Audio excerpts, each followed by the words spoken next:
Welcome back to the channel. My name is Adam Smith, and inside this gamer review and gameplay video, we are inside of Tabletop Simulator checking out Kreel Manor. This one designed by Tristan Hall, All or Nothing Productions, the publisher behind this one. And if you know anything about Tristan's previous designs, things like Gloom of Kilforth, Shadows of Kilforth, 1066, Veilwraith, a number of other games as well, he is very focused on the solo experience. The purpose of the video is to help those that either backed the campaign or didn't back the campaign to see the game set up, see it in action, and to help you make an informed decision on the game if you're curious about it, or if you already have it coming to you, to see it in action to help you get to the fun of the game even faster. Kreel Manor, the citadel of horrors, is filled with twisting passages, chilling traps, desperate souls, and deadly enemies. Yet it is your destination. You'll have to bribe, threaten, sneak, deceive, and fight your way through hordes of enemies to reach your goal and confront the deadly lord of the manor. If you fail, the pernicious tide of toxic gloom that threatens to engulf the beautiful lands of Kilforth will be unleashed. As a series of linked campaign-style quests, Kreel Manor, the dungeon crawl card game, is an epic fantasy adventure through the world of Kilforth for 1 to 3 heroes, and you can increase that to 4 with the Path of the Dead expansion. You're going to embody one of the 3 heroic champions, either the Wolf of the North, the Clever War Mage, or the Silent Night Shadow, and all the heroes' destiny is bound to plunge headlong into the perilous depths of the Citadel of Horrors. But who will return, and what will become of them? As we found out moments ago, there are 3 core characters to choose from. The War Mage here in the center. On the far left-hand side, we have a box specifically for the Wolf of the North. And on the far right-hand side, we have another box, and this one is for the Night Raven. Now, there are 2 other characters that get added into the fray with expansions. You have the Necromancer, which looks extremely cool.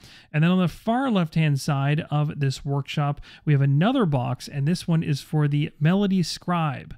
Heading into setup, we're not going to focus on the character selection, and as I'm playing solo, I'm going to be playing true solo in this case. I'm going to select a single character. I went to one of those boxes I showed you earlier across the multiple options that are there, and I selected Wolf of the North and hit the place button inside of Tabletop Simulator, which places all these components out on the table, and of course moves some things around to my liking. But it's worth mentioning, once your character is placed, just make sure you have space to the left, right, top, and bottom, as you're going to have action cards across the top, along with dice that correspond in color to each of them. You're going to have a fight action up here in red. You're going to have influence in blue and sneak in green. We'll talk more about how this all works later on. You'll also notice some numbers below that ties in as well to the slots. And then you also have over here a head slot, body slot. You have some inventory slots, your spirit value, which is your health essentially, which is 20. And then you have your hand slots, and you'll see that we start with the Woven Blade, as it mentions right here on the dashboard. We also start with a story card, which we'll be reading out in the future.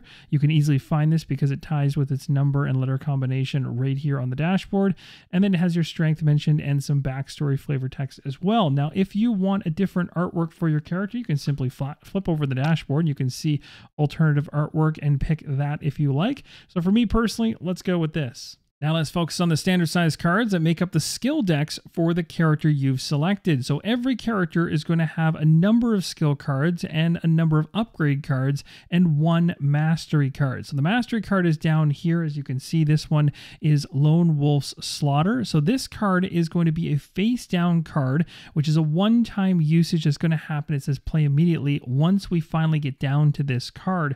This card will be flipped over like this as we stage the deck, and then the actual deck we'll be drawing from and beginning our journey with is this one right here. It's a 20 skill deck.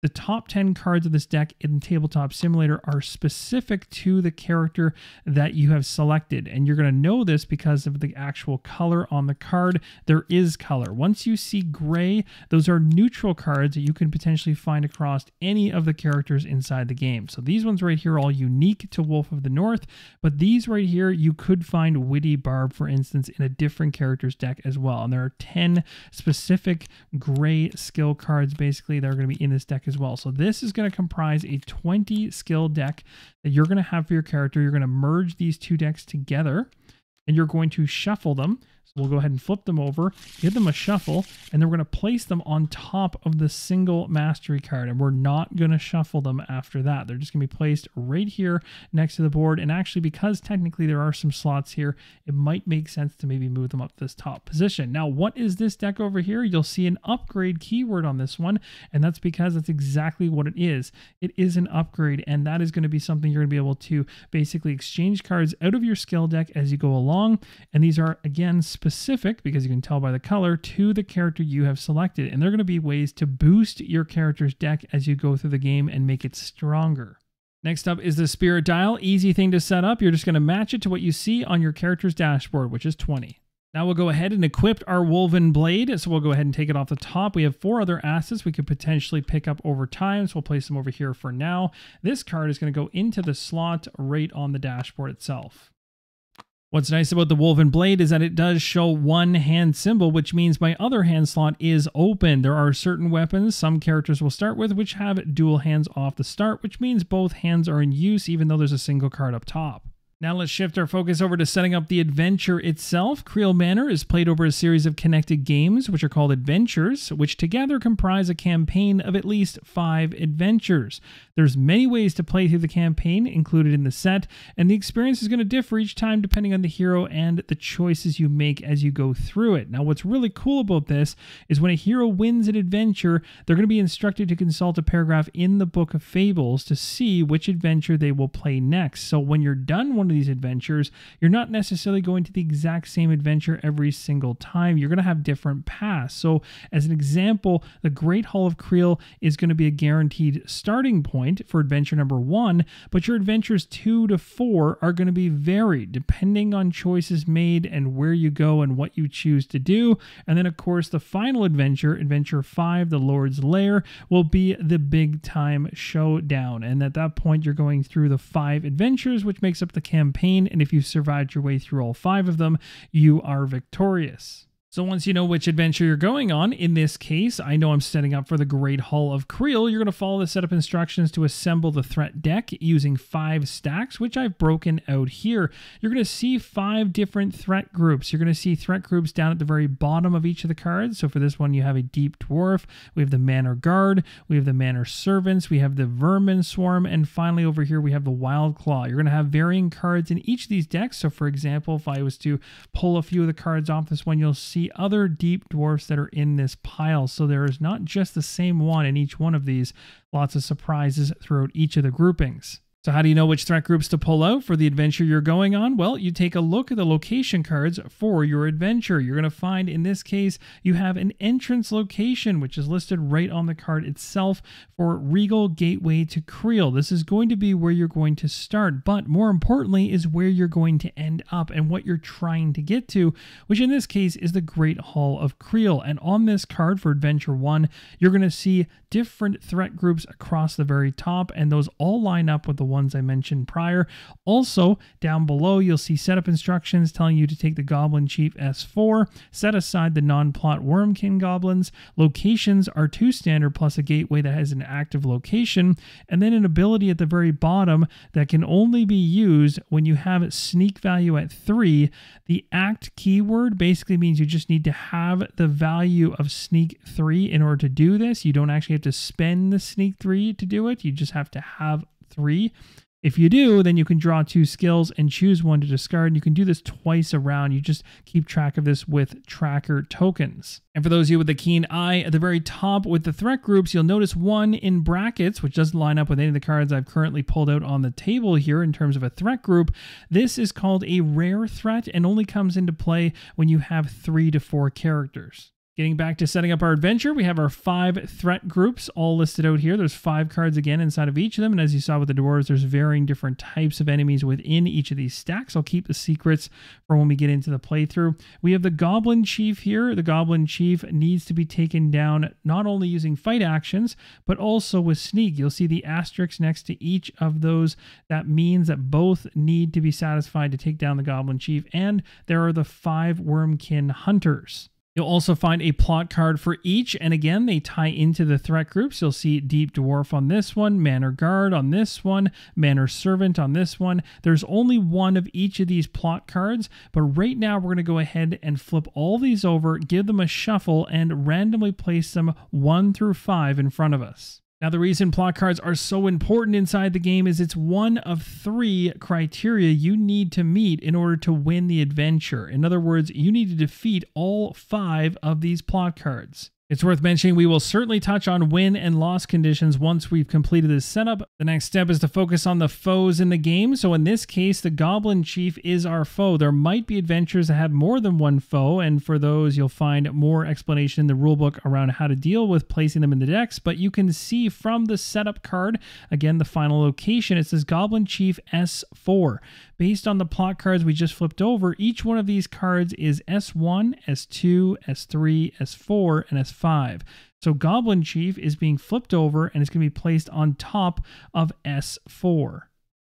The next step is about staging stories. So you might be wondering what that is all about. Well, if we take a look at the character that we have, and this isn't going to apply right now, but it's worth mentioning, when we do get to the point of staging this deck and begin gameplay, once we actually begin gameplay, we'll read this out, and at that point in time, we'll be able to make choices which are going to lead us to other story cards, and then those story cards will end up in a position in a future adventure to be staged inside of one of these plot card decks that we're assembling essentially during setup. So in other words, a choice you make in a story card in one situation is going to have a ripple effect in a future adventure.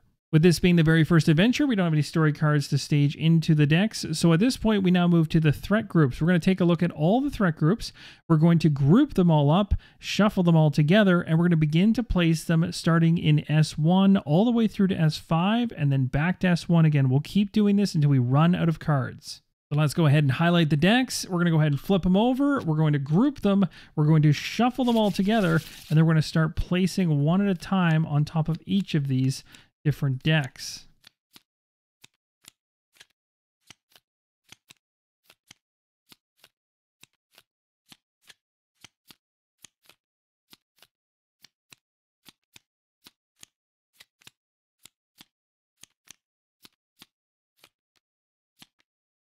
Next, we're going to go ahead and shuffle each of these decks independently, and then we're going to stage them on top of each other, starting with the 5th one, which is going to be on the bottom. The 4th will go on top of the 5th, 3rd on top of the 4th, 2nd on top of the 3rd, and 1st on top of the 2nd. So we'll go ahead and shuffle these decks up.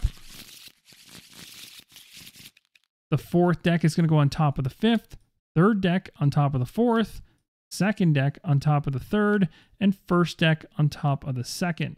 Now we're going to create what is known as the shadows area. So we place our threat deck to the left of the shadows, and the shadows is going to have 3 columns. You're going to use sneak tokens at 3, 2, and 1 going across the row as threats come out of this deck. And I'll go ahead and put this back after I do it, but threats will come into the row, and then when the next one comes in, they will get bumped down. And once they bump all the way to the point where they bump past the final column, this one right here, and into this area, that means then they're going to move into a threat area. And at that point, they're going to become a problem for us. The reason for the sneak values across the 3 different columns is to give you the values of sneak you need to spend in order to do a scout action as a character if you wish to take a peek at one of the threats moving through the shadows. And as part of setup, we're going to go ahead and draw 1 card off the top and place it in this sneak 3 position underneath. We'll now set up our location. So we have the entrance location that we took a look at earlier. We also have the final location that we're trying to get to. And on that card in the setup area, it says location 2 standard plus gateway is active location. So what we have inside the game is a stack of standard location deck cards, and we have some dangerous location deck cards. And these are face down and shuffle. We have no idea the order of these. We're going to go ahead right now based on this card telling us to take 2 standard. We're going to take 2 standard and we're going to place them underneath, as there are going to be other locations that we're going to be working through as we work our way towards the final location. Again, we're starting here and working our way up to the Great Hall of Kreel. Now, just before we go ahead and combine this location deck, I want to make mention of the setup S050 there in the bottom right-hand corner. That is going to point you to an entry inside the Book of Fables, and this is going to be a spot you're going to want to read. Now, in this particular iteration, you can see it's a B instead of an S. So in the final version, there will be no issues in that regard. It's just a little off here in Tabletop Simulator, but we're going to go ahead and read this right here when we get into gameplay, and we're also going to read our story as well. It's worth mentioning in the physical version, you'll have your entrance location on top, which is your active location at the time, which tells you exactly what you need to do, in this case, sneak to, in order to defeat this location. Then we have 2 standard locations to go through, which will be underneath, and then finally this last location. Inside of Tabletop Simulator, it makes no sense to actually combine these at this time because face-down cards and face-up cards don't jive in this regard, so we're going to keep them separate and work our way from bottom to top.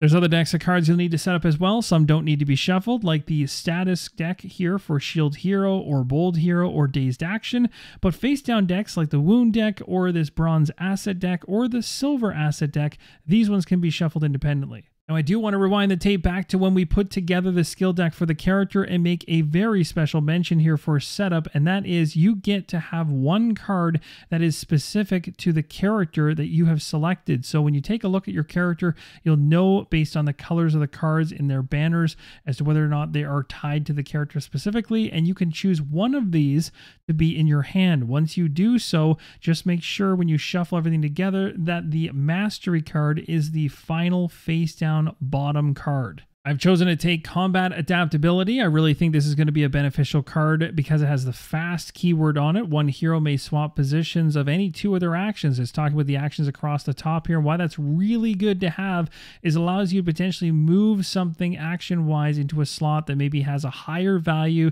that can help you out in a certain situation, or get things rotating in a way that actually benefits you down the line if you have a future plan as well. So it's a very, very good card.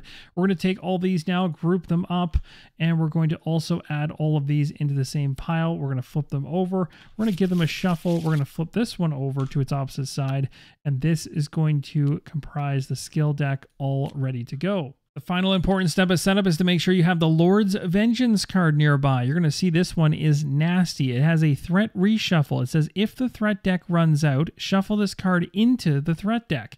So you can see right here, the threat deck's what we completed and put together right here. We drew 1 card off the top. We have 30 left inside of it. Once it runs out, the Lord's Vengeance goes into it. Then once it comes out and it's revealed, you're going to place this threat into the threat area. In other words, it's not going to go through the shadow stages of moving along the track and then eventually coming into the threat area to be a problem for us. It's going to skirt the shadows completely, come right out into the threat area. It can't be blocked, can't be discarded, defeated, confronted, affected in any way, shape, or form by abilities, and it's going to start to hit us for that 2 every single time, which is not going to be good. So in essence, he acts like a timer, and he's going to be chipping away at your spirit over and over again. With the setup out of the way, let's talk about the victory conditions for the adventure. At the start of any round, a hero wins the adventure providing that they have defeated all 5 plots, defeated all of the adventurer's foes, even if other threats remain in play, and explored all 4 locations. So how does an adventure result in a defeat? Well, your spirit has to get to 0, and if it does, the defeated hero has to draw a wound card, which is a debilitating ongoing effect. They must restart the same adventure, and if the hero fails the same adventure 3 times in a row, they automatically move on to the next adventure. But if a hero ever has 5 wounds, they collapse and die, the campaign ends, and must be restarted with a fresh hero. So it does give you a leeway to fail along the way, but you can't take too many wounds. At a certain point, you're not going to be able to come back from it. Now that we understand the win and loss conditions, let's find out the narrative behind adventure number 1 as we make our way to the Great Hall of Kreel. Within the hallowed chambers of the Shadow Council, a solemn assembly is convened to deliberate on the perilous mission ahead to infiltrate Kreel Manor and halt the sinister machinations of Arturus Blackwood, the Lord of Kreel Manor. The task is monumental: dismantle Lord Kreel's nefarious supply chain, sow discord among his burgeoning allies, and thwart his insidious plans of raising an unstoppable army. As the council orchestrates the formation of the expeditionary team, each member is carefully chosen for their unique skills and strengths. The strategy unfolds, and smashing the Lord's organizational successes becomes the paramount objective, separating and confusing his growing armies, turning former allies against each other, and disrupting the cohesive force that Blackwood seeks to wield are central to the mission. The Council endeavors to bring the Lord to his knees and end his meddling beyond the Veil. The safety of the realm rests in the hands of this covert team tasked with unraveling the malicious threads woven inside the walls of Kreel Manor. In the shadowed halls, a resolute conviction takes shape. The mission is clear, the path treacherous, and the destiny of all lies in the success of this clandestine endeavor. The Kreel family were once a well-respected house, although their bloodline was kept to itself where possible. One errant affair led to the birth of Arturus Blackwood, a Farah who was rejected by the family for his tainted blood and for his interest in the dark arts. His was a lifelong quest to reclaim what he thought was rightfully his by overthrowing his so-called family and instigating himself as the keeper of Kreel Manor. And so you find yourself stepping through the looming archway of the sinister citadel known as Kreel Manor. In a courtyard veiled with a spectral hush, the path to the Great Hall remains elusive, its entrance obscured by the shifting shadows that dance with an eerie life of their own. As you venture deeper into the dimly lit corridors, an ominous foreboding lingers, and the echoing silence heightens the apprehension of the impending encounter with the Goblin Chief, the first of the Lord's champions concealed inside the labyrinthine depths of this malevolent estate. Now at this point, if we wish to learn more about the Lord of Kreel Manor, we can read B071. Otherwise, we can dive right into the adventure. And for now, we're going to skip past that, jumping right into the adventure, and I'll walk you through the handy reference taking us through the entire round summary. At the back of the rulebook, there is a handy round summary. Keep this open while you're playing the game for the first few handful of times, because it'll really help you stay on track with the flow of the game. After that, and once you become accustomed to it, you may not need this any longer. Now, the first section here is about Delve, and this is going to go into the story, which is going to be reading any card specific to your character, so I'll be doing this shortly. Then you'll activate any Delve abilities you may have. You're going to be able to explore the location if you have enough sneak tokens equal to the sneak on the location. Then the location is defeated and a new location becomes active, and there's more information on that there. The location exploring and the victory check are two steps that really won't be occurring that often at the beginning of your game, but as we move into active location effects, there might be something as an ongoing effect you have to keep in mind. So Delve will move through quite quickly, and then we get into the threat. The next step is Threat, where you're going to add a threat card into the shadows in the Sneak 3 space, bumping any of the threats towards the threat area. Once they reach the threat area, then at that point they can be a problem for you, and you can also choose to engage threats in the threat area and bring them in closer towards your character. Now, as I'm playing true solo, basically every single character that comes in there is going to only have one target to go after. It's always going to be me. So we're going to be simply engaging a lot of enemies as we go along. Or if I'm doing quite well, I'll be able to stay on top of it and take them out as they come. We'll see how things go. The next step is really getting into your character's turn. You're going to start your turn by drawing a skill, and you're going to go ahead and requip any assets if you need to. Then you dive into the play, and you have a number of things you can do in any order. You can play any number of skill cards on your turn, which is very beneficial as you can start to look for synergies between different abilities, different cards that you have to try to get the best out of your turn. You can activate abilities on assets, locations, and stories, so that's worth keeping an eye on.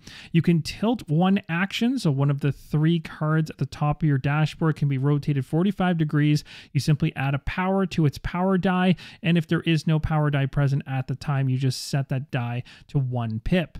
You'll also use one action by rotating it 90 degrees, and you'll need to manage the action power track dependent on where the card is when you use it. If it happens to be in the number 1 slot, you don't need to do anything with it besides rotating it. If it's in the 2nd or 3rd position, it will move back to number 1. When a character's turn is done, it's all about the threats attacking. So you're going to lose spirit equal to the spirit cost of every threat in the threat area, minus any block you might have. And then you get towards the end, where you're going to discard all played skills, basically do general cleanup, discarding down to 6 skills if necessary. And the actions and threats are going to reset, so they're going to be rotated back upright. And that's the general flow of the game. You'll continue doing this till you're either victorious or defeated. If you wish to read the flavor text on your character board, this is a good time to do so. In a second, we're going to read the story card, but I do want to mention one thing, because the action cards, it's important to understand what each of these symbols are. This is the fight symbol, we have the influence symbol, and the sneak symbol. You'll be using these different actions a lot throughout the gameplay. Let's start off gameplay. We'll start with our story card, Jolly Warsig. It says, stepping into the foreboding manor, you sense the weight of history in its dark halls.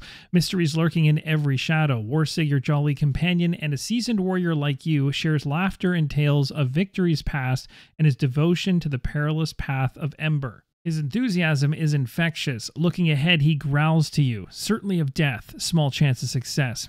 After you, he grins. The flickering torchlight reveals twisted carvings hinting at a forgotten era. The echoes of your footsteps resonate through the stone corridors, and though you are used to traveling the north alone, your effectiveness together is undeniable. A decision beckons. Will you aid Warsig on his quest and agree to meet again later, or will you part ways, the manor's secrets calling you to solitary exploration? You may take a blood offering by drawing a wound, which doesn't count to your wound limit. Out of the options, I chose to aid Warsig on his quest and agree to meet again later. So I take WN002, which I have right here, and you'll see at the very top it says adventure number 2, and the second you see that you're not in that current adventure, you're going to place this card in the 4th stack when you're staging the next adventure. So for the time being, I've placed this story deck off to the side with this card ready to go for adventure number 2 as it depicts right on the card itself.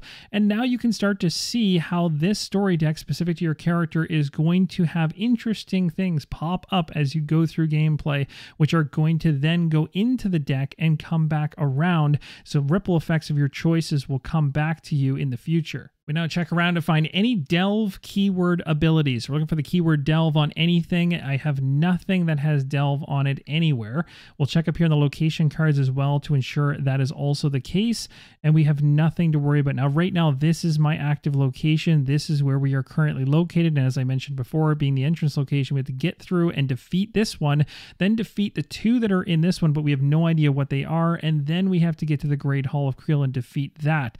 You'll see that the sneak requirement is there with every single one, and as I'm playing solo, I only have to worry about the actual value that's there. But if I was playing with 2 characters solo, for instance, this would actually be a sneak value of 4. We check at this point for any location effects that might occur, and there's none that are going to trigger at this point, but there is one worth mentioning because there is a limit use of 1 on this one, which we can use when we're inside of this location. It's active. This one says influence 3 act, and when it says act, it means you just have to have 3 influence. You don't actually have to spend the 3 influence, and we can choose to boldly announce our arrival, which is very thematic. We arrive at the Regal Gateway to Kreel, and we can either come in quietly or we can make sure everybody knows about it. It says below you deal an influence damage to all threats, and again, as I mentioned, you can only do this once. We're now dealing with threats, so we simply go ahead and draw a card off the top of the threat deck, and it bumps anything currently in the shadows down the row and into the threat play area if they're already in the 1 position and bumped. So in this case, we filled 2 and 3 in terms of sneak positions in the shadows. We don't know what's here, but we do have an ability on our character.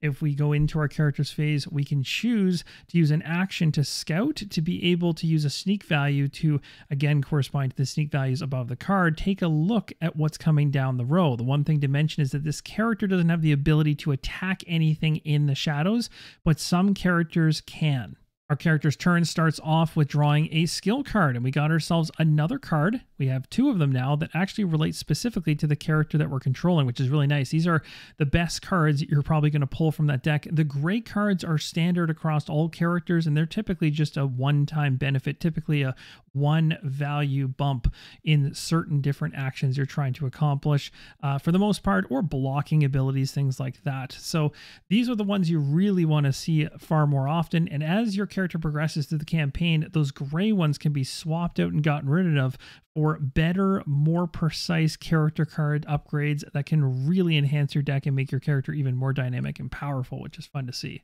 Now, when we go into our turn, there's a number of things that we can focus on. First off, we do need to get 2 sneak onto this location to actually defeat it, and we do have the ability to boldly announce our arrival if we can get 3 influence, and we currently don't have 3 influence at the moment, but if we happen to use sneak in a way and get influence up there, we could do it in the future, although we won't take full advantage of the dealing of 1 influence damage to all threats because, again, we can't apply that to individuals in the shadows, even if they're revealed. But we could actually use that damage if the individuals start coming to the threat area or we're engaged with them. So it might be a better thing to do a little later on, unless we skirt right past it, hit our 2 sneak, and go to the next location. So it's a timing thing for the most part on the strategy of that one. Now, what do we want to do here? I don't really know what's coming at me, and it might be nice to find out. So what we're going to do is we're going to actually use this sneak action, and to use it, you turn it 90 degrees. You'll see right on the card, it lets you know you can sneak, you can scout, or draw a skill when you choose to use it. So I'm going to use it in order to scout. That's going to allow me to take a look at one of these two because I'm using the card when it's at its value of 3, meaning I can check out anything with a sneak 3, a sneak 2, or a sneak 1. Now, as an example, let's say hypothetically the card was actually in slot number 1 and I decided to go ahead and use it for a scout. It wouldn't exactly be the best time because there's nothing in sneak 1 right now to even check out. But if it was in 2, I could at least check out this card here, but I could not check out this one. So being that it's in the top position is really handy because that certainly allows me to have access to either one of these. Now, do I want to check out the one coming sooner? Probably. But sometimes when you're sitting at a value of 3, you might be tempted to go after the one that costs the most. But I think for now, we'll go ahead and flip this one right here. We got ourselves the Wild Claw Warrior. So this is a threat. It says Wild Grapple, reveal you're going to lose 1 fight power. Well, it's a good time for that thing to pop up because we don't have any fight power. If we did, we would actually have a die on the card, and that would show a pip, and that pip would be removed. That just basically adds 1 to your fight. But in this case, this guy comes in and takes it away. But in this case, doesn't do anything. Those reveal effects happen right away. So in this case, no effect, which is great. On the left-hand side of the card, you'll see all 3 of the different types of actions. So we have 5 fight, 7 influence, or 3 sneak. These are all the different ways we could potentially take down the Wild Claw Warrior, which is very nice. But some of the threats that'll come out may only have 1 of these or 2 of these, which will funnel you into tougher decisions on what you should be focusing on to take out a particular threat with others coming out the gates. Now, something else to be aware of is on the far right-hand side, you'll see a black icon. That is going to be what that thing's going to do to your spirit once it eventually gets bumped out of the shadows area. And when it's over here in the threat area, or if it's engaged with you, that is going to be the damage going against your 20 spirit, which is tracked on the dial and will tick you down by 1. Now, after going ahead and using an action, it's very important to immediately cycle the cards. You're going to go ahead once you use a card and cycle it to the bottom number 1 position, and all other cards will move up the track. The only time you won't be doing this is if you've used a card that's already in position number 1, you'll just simply turn it sideways. Now, as you go through your turn, you're going to realize that using an action and tilting an action will be happening every single time that you play. You're going to want to do this. You're not always going to want to use a skill card. You're not always going to want to potentially use some type of an ability or something like that on an asset or a location or otherwise. But it's worth mentioning you never want to forget to be using and tilting actions because that's going to provide you with benefits to either clear threats, clear locations, or potentially just get yourself ready for future encounters. So keep that in mind. So we've used an action, we want to tilt one now, and we cannot tilt a used action. We have to only tilt one that has not been affected yet. So in that case, it'd be fight or influence. And what this is going to do is it'll put a single pip die on them, and it's going to enhance not only the value that's underneath where the card is, but also any other pluses we have anywhere else. So we want to take a look at what we have coming down the pipes and figure out which one is the best to use. You'll also look at your skill cards and realize, well, if we have 1 sneak power at some point, we can gain 4 influence. That's pretty powerful, but again, we cannot go ahead and tilt this card at the moment. It's a future thing we can think about. I've decided to go ahead and tilt the fight card as I want to start building towards the 5 necessary to take down this Wild Claw Warrior in the future. So we'll tilt this card over, put a die on top of it of 1. So we know that this card's in position 2, which is a value of 2, +1 on the blade. So 4 currently. In the future we could use. We just need 1 more. So if we can get this thing up to the 3rd position, that'd be perfect to take it out once it gets here. At this point, I'm going to end my turn, and I do have a card that I could use to swap positions of any 2 of their actions, so I could technically swap this one over, but it's just not the right time to use that card. I want to use that in a situation where I've got a card I want to use, maybe in position 1, and I'd rather have it in 3, so it's like an actual big-time move to make the most sense of that card. So I think for now we're gonna wrap it up, but we don't have any enemies in the threat area or engage with us, so we're not going to take any hits to our spirit right now. So it's a good time to take a couple breathers before things start getting a little bit more interesting. Now in the end phase, it's very easy. We're simply going to discard all played skills, discard down to 6 skills if necessary. We only have 2, so no worries there. We're going to upright all of the actions that we either tilted or used, and then a new round begins. I've already taken you through the flow of a round, so there will be things I'm not even going to mention if they do not apply, but make sure you check the round summary to ensure some of those things are being checked when you play. So things like delve abilities at this point would go. If we happen to have enough sneak on this location, for instance, we could actually progress the location and defeat it going on to the next one, or the victory check. If we happen to actually have all the 3 victory conditions met, we can win the game at this point, but we know none of those are done and none of those are satisfied. So we're moving on to the threat, which is going to have another card coming in the row, so we're going to move things down through the shadows and a new card in Sneak 3's column. Going into our turn, we'll go ahead and draw a skill card, see what we get. And it's worth mentioning, even though you get 1 skill card every single turn, you can go ahead and use one of these action cards to actually draw a skill. So instead of using it for a sneak or a scout or a fight action or an influence action, you can turn this to start getting more skill cards into your hand. And these skill cards can be very beneficial. The gray one here is quite tame, as I mentioned before. These ones are more common across the characters, just adding and boosting very small amounts to some of the major actions in the game, whereas your actual focus cards are much better. It's still nice, but it's not as powerful. And later on, you'll swap that out for something even better with your card or with your character as you upgrade them. I'm going to go ahead and choose to tilt my sneak this time around. I want to start building that one up, so we'll put 1 on it. And then we know for what's going on with the Wildclaw Warrior, we probably want to get up to 5 and get ready for what's coming down the line. Now, influence here, we could go ahead and use this and do what I was just talking about and actually gain a skill, which actually might be the right thing to do. So we'll go ahead and do that. We'll use this card in order to pull another skill card up. We'll flip it over, and we got, what do we have here? Rapid Sprint. So this one says lose 1 influence power to deal 2 sneak damage to a location. So that's actually really good and what we need to clear this location. So I kind of ended up putting the tilt and the power on the sneak. But as I already talked about before, you can't do a tilt and a use in the same card. I would have loved to be able to get a die on this one so I can make use of this. But this is something I'll keep in mind for the future. Now, this card being used for an action does shuffle down the row. So everything here moves. This one's here. And that actually works well because we're setting ourselves up for a 5 combat combination here to deal with the Wildclaw Warrior when it pops out next turn. We're taking no spirit damage from any threats because nothing is in the threat area or engaged with us. So I've gone ahead to the end of round, cleaned up the cards. We haven't played any skills, nothing to discard yet. There will be a discard pile here for your skills as you go along in the game, but right now I haven't used any. And the cards are upright. We're ready to go into the next round. So we have another threat coming on through. So really the threat at the end here gets bumped into the threat area for the first time. We have somebody in here that now their far right icon is going to start impacting our spirit after we take our turn. So we have an individual up here we could potentially engage to take out, but first we need to draw our cards. We'll grab a skill card. We got ourselves, that's nice. This one is a block that'll come in handy in the future. So we can play this card, and it has the fast keyword, basically the fast keyword allowing you to play the card immediately when you want to.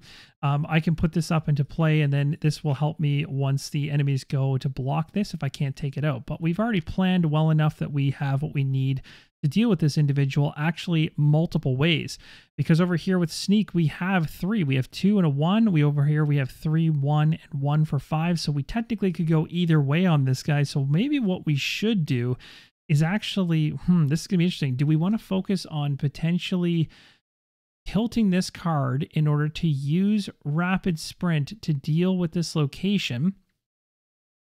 That is the question. It might be worthwhile to do it. Now, the only downside to kind of sprinting through this location is we haven't taken advantage of the benefit of Influence 3 Act, which, if I didn't already mention before, just means we need to have a total of 3 influence at the present time in order to make use of this. We don't have to spend the influence, we just have to have it. So if this card was in the 3rd position, we would have what we need to actually enact this, which would deal damage to all units in play, putting something here for influence on him. Although that's not the greatest because his influence is at 7, it would still take a lot to take him down on that front.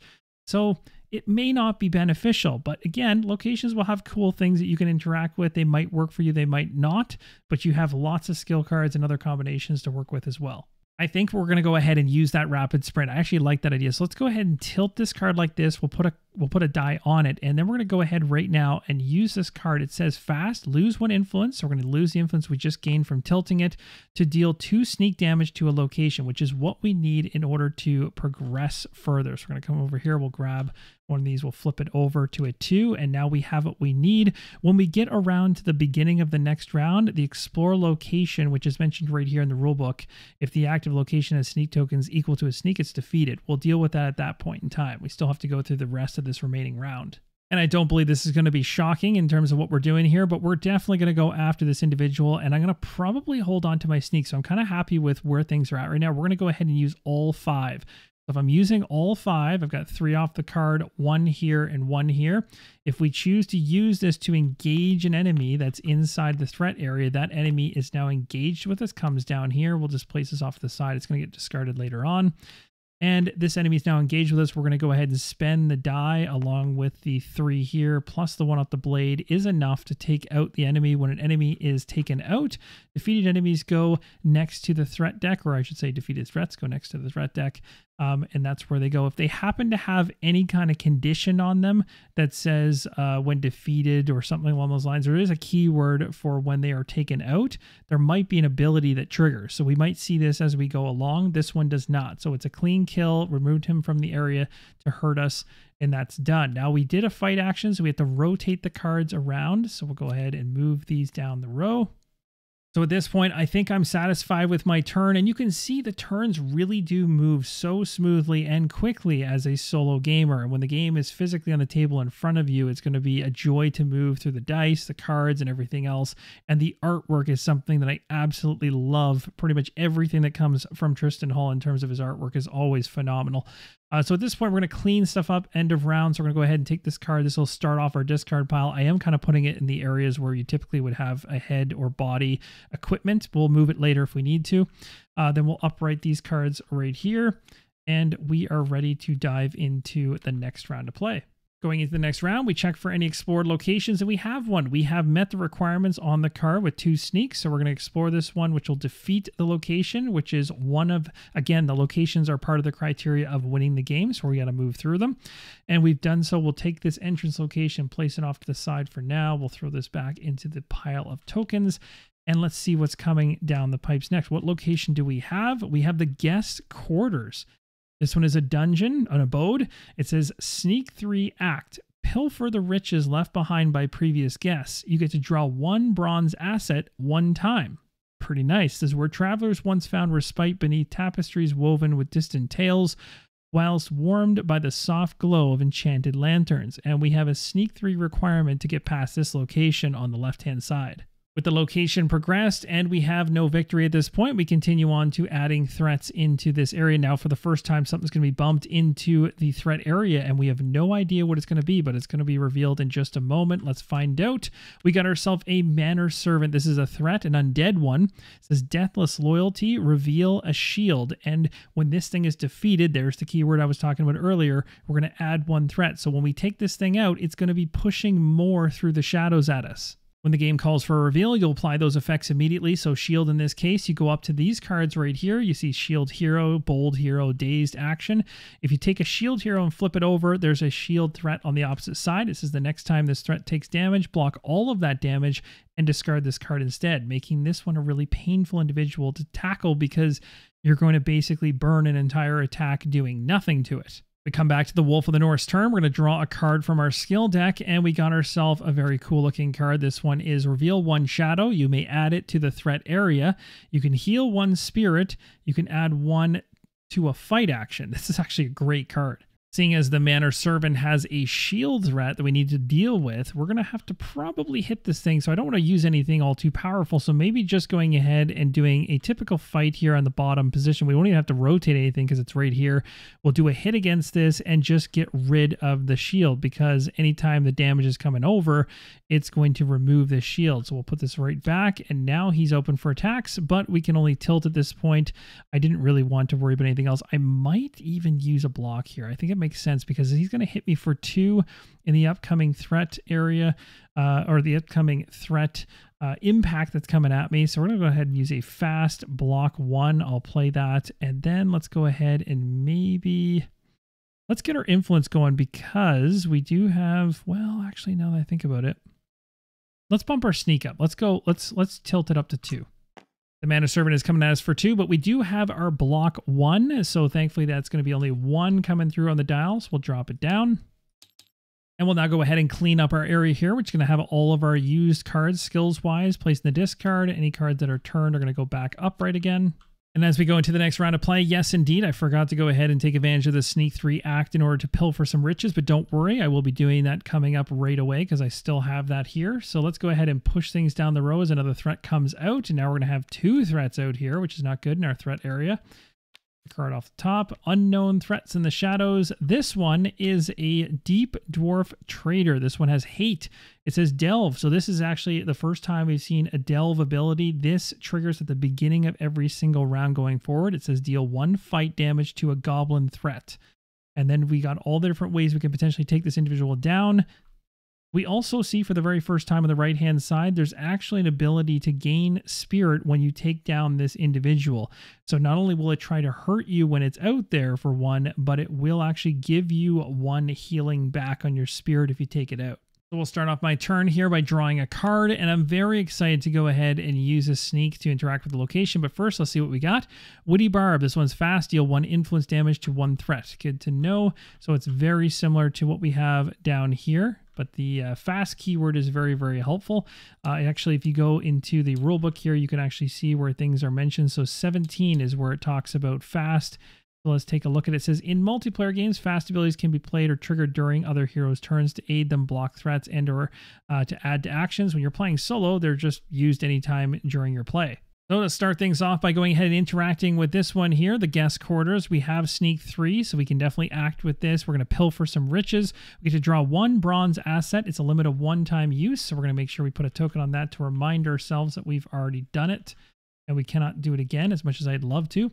Coming up here to the decks, we have the silver deck and the bronze decks. We'll go ahead and shuffle the bronze one up and draw a card and see what we got. We got ourselves, a battle axe. This one says flip to deal 2 damage to 1 threat. Now, what's really awesome about this card is it's a single hand card, which means it can be placed into my inventory in my other hand slot. So now I have a sword and I also have a battle axe. That is awesome. Now we might want to find out what flip is all about. It states right here in the rulebook, page 11, flip the card face down after use to show that it is spent. It cannot be flipped again until either it is reset, unflipped by an effect, or until the next adventure whereupon it's flipped face up again. So we can't use it again inside this adventure unless we find some way to get this back up. So we want to use this at a good time. One thing I want to make perfectly clear is that the fight action is unique in that it has the ability to deal 1 fight damage on the card itself when it's used. So when you turn it sideways like this and you gain the value down below, and you might add anything from the die you have on top of it, and you will again add in anything you have from any assets, you also get 1 from this card itself. That's not something that you'll see on any of these other cards. It's only on the fight card. And I missed that earlier, I believe, when I was adding up my total fight. It doesn't have any impact whatsoever, but instead of it at the time, I believe it was in a 2 position, being a total of 3 or 4, it's basically 1 more than that. It doesn't have any impact, but it's worth mentioning because going forward, it certainly will. Taking a look at the threats that I want to try and take out, this one's nasty because it will add a threat on defeat, which means the second I take it out, it's going to push things through the shadows and another individual will show up and we have no idea who that individual in this position that flips over here will be. So maybe I'll keep the Mana Servant here, even though it hits me for 2 spirit, and maybe deal with the Deep Dwarf Trader. If I do take out the Trader, I do get a spirit back, which I have the availability to take. So that actually wouldn't be all that bad.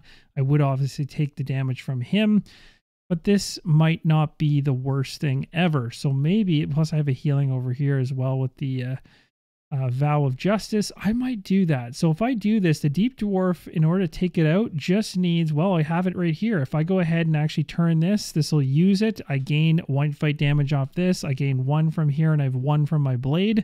So that is going to be a total of 3, and that's enough to take out this 3 fight individual, and that will tick me back up to 20. So you guys will never get to see that delve ability on this individual because I took it out too quickly, but I do get the spirit advantage off the trader. And now we've got the ability to tilt something. We need to start focusing on how we're going to take this individual down.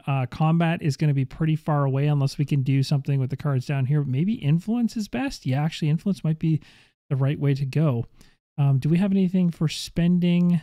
We have spending sneak for that one. Yeah, I might actually do that. Let's go ahead and tilt the influence in order to add 1 to it. At this point, anything in the threat area or engage with us is going to attack us. So that is going to be 2 coming at us, and we have no blocking capability, so it is going to knock us down to 18. After taking some damage down to 18, we're going to do our end of round, which I've already cleaned up. And now we're going to go back around to the delve at the start of the round. And we have not also progressed this in any way, shape, or form. We need 3 sneak on it. So that's something to keep in mind as well. Let's continue bringing out the threats. So we have a new threat coming in. We'll find out what that is in just a moment. Let's see what else we have down the row. We got ourselves, hey, look at this. We got ourselves a plot card. It's one of the 5 plot cards we need to interact with and defeat in order to win the game, along with a couple other criteria we've talked about. Now, this plot is an obstacle, and we can use 4 fight to get past it or 5 sneak.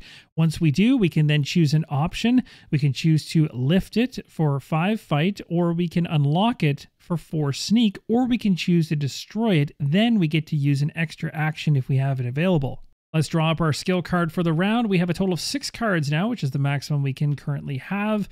This is a skill blade. It says block 2, deal 3 sneak damage to 1 threat. That is definitely useful. Now, here's what I'm thinking. If I take out the Manor Servant, we know a new threat will come in, which will push another threat into this area. But why don't we find out what that threat might be to see if it's a big deal? So I do have a card here, the Vow of Justice. I can reveal a shadow, and I can move it to the threat area already if I want to, or I could just leave it there if I know that it's going to come out anyway when I take out the Manor Servant. I can heal a spirit, which I need to do, and add 1 to a fight action. I'm going to go ahead and choose to use the Vow of Justice. We're going to reveal a shadow. I can pick any of the 3 that are up here. We'll reveal this first one because I know that it's going to likely come out due to taking out the Manor Servant in the future, hopefully. The Noble Guest here, we have a threat human. This individual can bewilder. Defeat is block any 1 non-foe threat this round. So this individual can bewilder other non-foe threats. So it could bewilder another Manor Servant, for instance. If you're wondering what a non-foe is, it's basically anything that doesn't have the foe keyword. So the Goblin Chief would not care about this Noble Guest. It would not be able to bewilder the Goblin Chief, but it could certainly bewilder a Manor Servant, for example. So that's good. I can choose at this point, based on this card, to move it into the threat area, but I'm not going to. I'm going to heal a spirit, so it's going to bump me up to 19, which is nice. I can add 1 to a fight action, and I have a plan for that. I'm going to choose to do a fight action. Let's just check this in the discard for now. We're going to go ahead and engage with this one right here, and we need to do a fight action. So we're going to go ahead and do that. We're going to get 1 from the card, 1 from this, 1 from this value, so that's 3, and 1 off the Woven Blade is 4. That is enough to satisfy the requirement here. When we move to the next requirement, you'll see that it doesn't have this rectangular option as part of it. So basically what these are is very much like the act keyword I was talking about before. You just have to have this in value in order to choose one of these options, and I have the sneak one easily. So I'm going to choose that because I'm curious about that one where you can unlock it. You can choose to lift it for the fight side of the equation, or you can just destroy it. Then after whichever one of these you do, you can do an extra action if available, which is nice. So we'll do the sneak and find out what happens. That's B020. With the key in hand, you deftly unlock the apparatus, and the formidable gate yields to your touch. Behind the barrier, a nervous human servant fidgets, eyes darting with a mixture of fear and gratitude. I'm free. Thank you, kind hero. He grins nervously through broken teeth, a cruel reminder of his master's tyranny. Derek, happy to help, you follow. As a token of his thanks and a means of his newfound freedom, Derek reveals a shortcut through the looming dimness of the manor, but as footsteps approach in the darkness, his terror takes hold and he flees into the dark pass. We're going to deal 3 sneak damage to an active location or gain 3 sneak power. That's good either way. Well, my friends, 3 sneak damage is exactly what we need to place in this location in order to progress through it. So why don't we use it for that? We're going to go ahead and do just that. We'll place 3 on it. That's going to allow us to progress through that location in the future, which is awesome. And as we've completed this card, but we get to use an extra action, which we'll do in a moment. But first, let's go ahead and heal up 1, which is going to take us back to 20 spirit.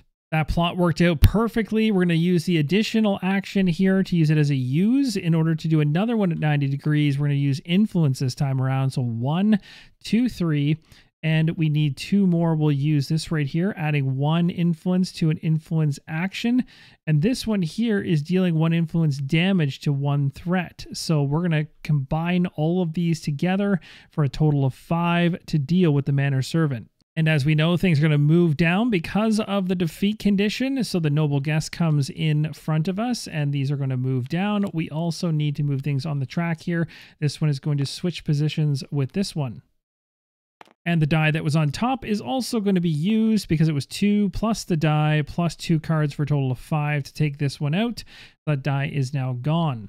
Last but not least, we'll go ahead and tilt this, which is going to increase it to 3. The final thing I'm considering at the end of my turn here is whether I use this card to block 2 when this individual is throwing 1 spirit damage at me, which is not, I don't know if it's worth it. And next it says deal 3 sneak damage to it. So, well, other threats as well, but I only have the 1. I don't know if I want to work towards a 7 sneak anyway, so I kind of want to work through influence maybe with this individual. So I feel like this isn't the right time for this card, so I'll just stop right here, which means this individual is going to hit me and drop me down to 19.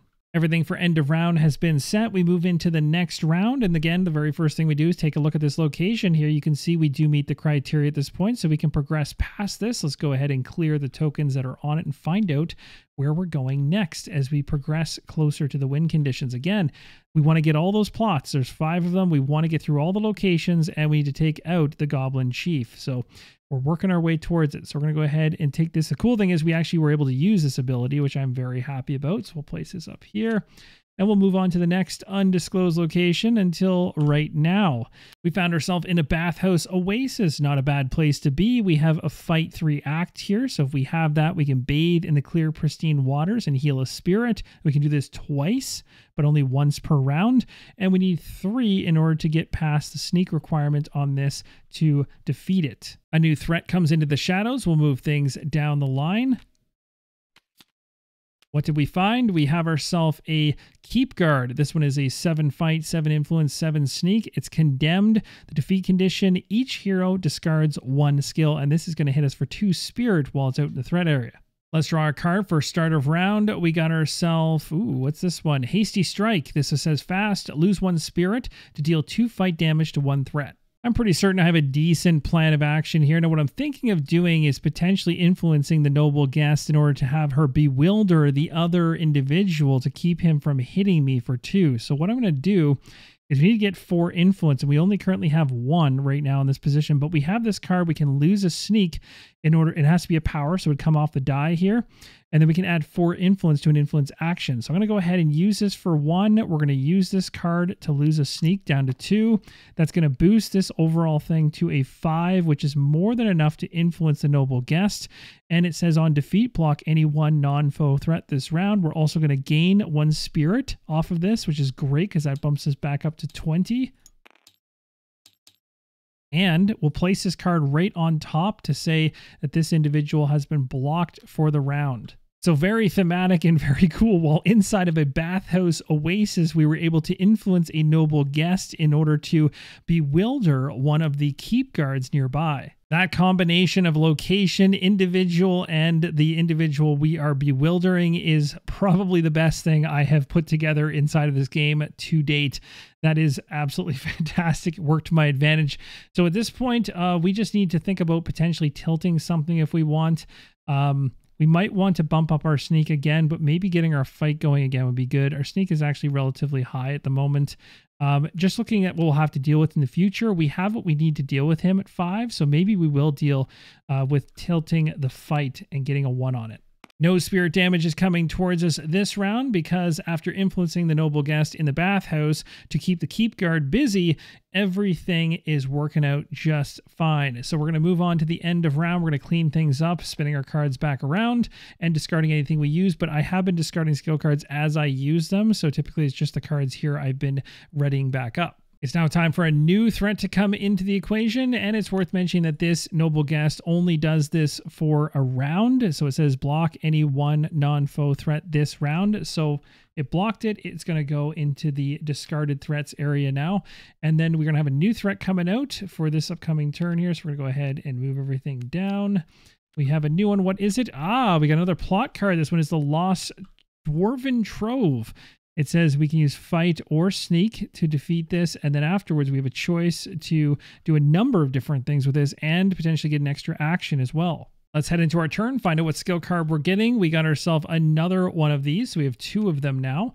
which actually might be worth potentially using. This has a lot of block involved. Can we potentially knock these guys out? It'd be nice to start using a bunch of, and remember, there's no limit to how many skill cards that you use in a turn. Maybe we should combo some of these together to try to actually clear it so we don't have 2 in here every single turn.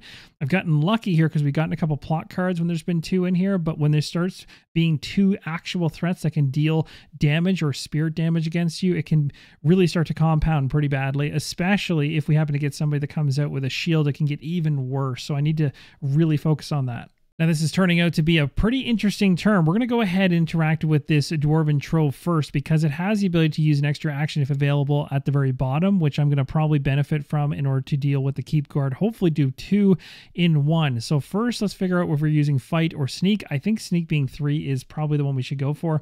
I've already got it right here. I don't even have to use the die. So we'll go ahead and we're going to Sneak. So we'll use this action, turning it 90 degrees. It's going to cycle. I don't even have to get rid of the dice value on it, which is great, so I can stick around. That is going to allow us to clear this card. We're going to gain a spirit, although we're already at 20, so no benefit there. And then we can choose which one of these 3 we want to do. I'm going to loot it. After looting the Dwarven Trove, as you can see here, we get to draw a bronze asset or gain 1 spirit. I'm definitely taking the asset. We'll go ahead and give this thing a shuffle and grab 1 bronze asset. Flipping it over, we got the Great Helm. This says lose 2 influence power to equip, and then we get a +1 on our spirit. When you see a +1 like this, it actually raises the maximum spirit that your character has overall, which is pretty awesome. So at the moment, we cannot lose 2 influence because I don't have any influence to lose off of the die here. So we can't put this on yet, but we'll just keep this. And when we can, we will equip this in the future. It'll certainly be beneficial for us. So at this point, we have now dealt with this, which is awesome. That is our 2nd plot card down, which is great. We need to find a few more, but we're working our way towards it. And we get to gain an additional action right now if we can use one, which we certainly can. And I think I know exactly which one I want to use. We'll be using Fight. And I've got a plan here to use 1 off the card, 2 here, not use the die. So that's 3, 4. And then this could be 5, 6. Ooh, maybe I do use the die because I really don't want to flip this battle axe yet and burn that. So we're going to go ahead and use this to fight the Keep Guard. I really don't like the fact that he was spending too much time in the bathhouse. Let's get rid of this guy. So we're going to go ahead and use it. This will be including the die. So 1 here, 1 from the card is 2, 2 here is 4, 5 from this blade. And then that's going to be 5 thrown onto this target. So we're working our way up, and then this is going to rotate down. We're going to bring this one up, and then we're going to do this card right here, which is a fast, lose 1 spirit to deal 2 fight damage to 1 threat. So we're going to go ahead and drop this down to 19. And we're going to play this card. It's going to give us the 2 damage that we need, and that is definitely enough to take this individual out. It says each hero has to discard a skill card when it gets defeated, so I will just get rid of one of the 2 that I have right here, so that works out pretty well. But this individual is now dealt with, and we have cleared the backlog that we had going on in here, which is nice. What also works well is we still have the ability to tilt a card. So I'm going to go ahead and tilt the influence card here and place a die on it. And with that additional action, thanks to the cards that we had dealt with in the threat area, things really cleaned up quite quickly. And it's also worth mentioning that when I engage the Keep Guard, he technically, again, it doesn't really matter too much when you're playing solo, but he technically would have been engaged, so he'd come down into this area here. So really the engagement step inside of this game is really focused on when you have multiple characters and you're controlling solo, then it would matter in terms of where they're at, or if you're playing with multiple people around the game table. All the cards that need to be discarded are down here already, and we are ready to go. We have another threat coming out, and I haven't been working on this location, but I probably should focus on it now that things are starting to clear up. So let's go ahead and find out who is coming out next, and we're still looking for those plot cards, so let's see what we got. We got ourselves an ornate painting. So we have something a little bit less threatening this time around. It's not going to hurt us that much. So this actually works quite nicely. We'll go ahead and draw our card up for the turn, and we got the Intimidating Roar card. All right, so how do we interact with this thing? We either need to use a lot of influence or some sneak, and I might be in a situation... Ooh, I got the right card for the right situation. I can burn that to really boost my influence. But the downside is... this really is in a really strong position already. So this is already at a 3. 4 on the die. Yeah, it's going to be kind of rough. If I use this, I'm really burning a lot of influence. It's really, I wish this was kind of in the 1 position. I could use combat adaptability to flip these. But I mean, I'd love to use that in a situation where it's more crucial to what I immediately need to do. This one's not as threatening. It is listed as a threat, but it's not as terrifying. When we do defeat this, we get to draw 2 skill cards. So there's a big time benefit with this. We also get some healing in there too, so that's nice. You know what? I got a better plan of action. Let's go ahead and tilt influences. I want to start bringing that up to a higher number overall. And we're going to go ahead instead and use sneak in order to get past this, because you can see that's all it takes. We can get 4 sneak. We've got what we need. So we'll go ahead and do this. And that's going to flip this one down. This will move up. And that is all we need to do to interact with this one, gaining us 2 spirit, which is only going to really give us a benefit of 1 in this case. And then we get to draw 2 skills for taking this out, which is great because we have the room to take those cards. And we got ourselves 2 cards for Brutal Slash. Well, look, oh, that is great. Those are fantastic cards. So again, our turn is done. No threats to deal with. We're just resetting everything back and ready to go. At this point in the playthrough, we haven't needed to use the healing at the bathhouse yet, but that's just because we found synergies within the cards, allowing us to heal as we go along. We need to bring a threat in, so another one is coming into our threat area. Let's see who is visiting us in the bathhouse. We have, a Refuse Beast. So this one is a defeat, exile the topmost skill in your discard pile. So this is where that one will actually start making an impact on your discard pile, removing cards. Exile means it's gone back to the box, it's out of there. That is certainly going to be an impact for us. Going into our turn right now, we're going to go ahead and draw a card, which brings us up to a total of 6 cards, and every single one we have ends up being a critical one for our character, which is quite nice.